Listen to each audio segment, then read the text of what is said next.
Hi, I'm Galen. I'm a psychological astrologer, and today we're talking about the North and South Node, particularly the North Node in the third house and the South Node in the ninth house. And so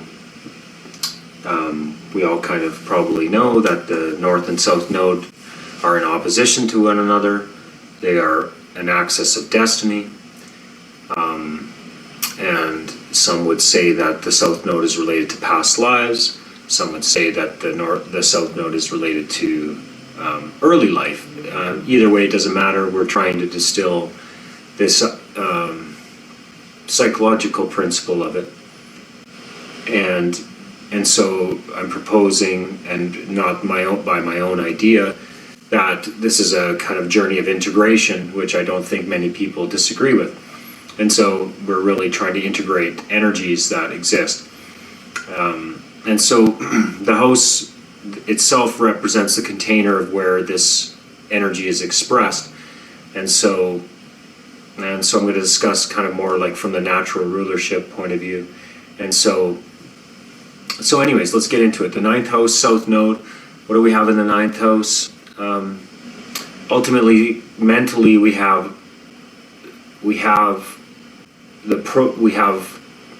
the gift of taking fragmented information and creating belief systems. And so information in its own has no meaning, but there's a gift here, or there's kind of a propensity of this person to be able to make higher thought constructs with information. And so possibly they feel that there is a special knowledge that's inborn in them, which quite possibly could be true. And that might relate to, past lives in various different religious organizations or monks or places where wisdom is sought. University teacher, could be an explorer. Doesn't really matter. But what's interesting is these people can kind of have a very they can have a compulsion to need to share this wisdom that they feel is ultimately the truth, and which we all know can be very challenging because whose truth is what, and I think that's a part of what this issue is that they want to understand what makes up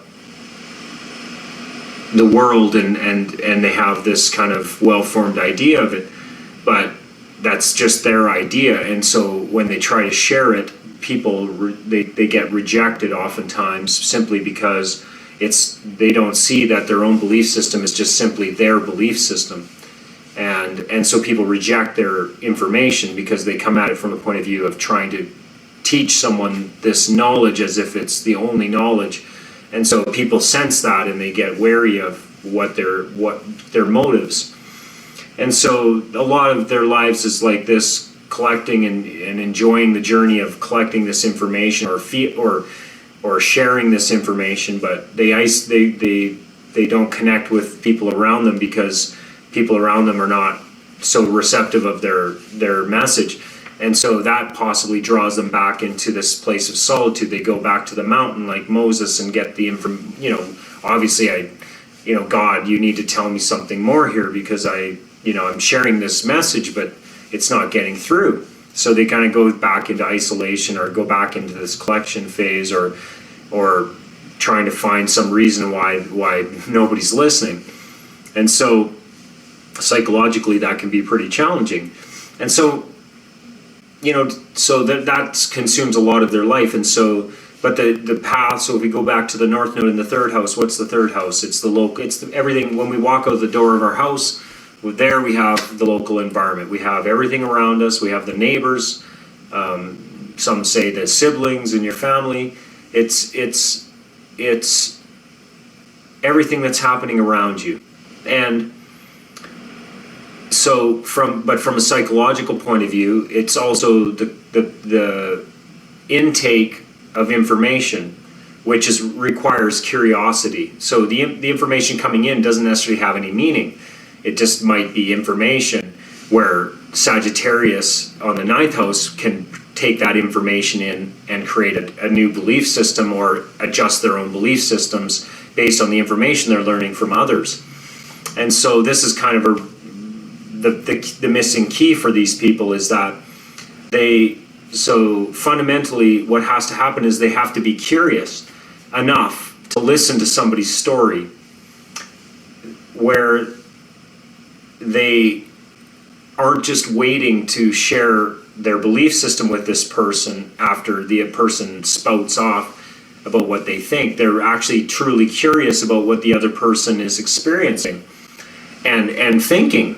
And so there's almost like a resignation where they have to realize that their truth isn't really applied the way that they want it to be.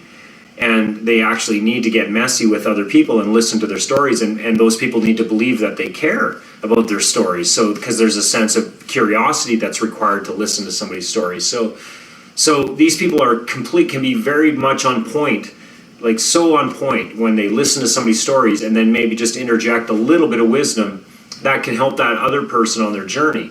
And that's the whole goal of this synthesizing, and regardless of the external forms in which they come, it really doesn't matter. Ultimately, these people are getting messy with other people, listening to their stories, caring about their stories, and genuinely curious about the stories of others, and sharing their wisdom in an appropriate way that helps someone else on their journey, not fixing them they're not fixing the other person to their own belief system. And that's where they'll find peace and harmony.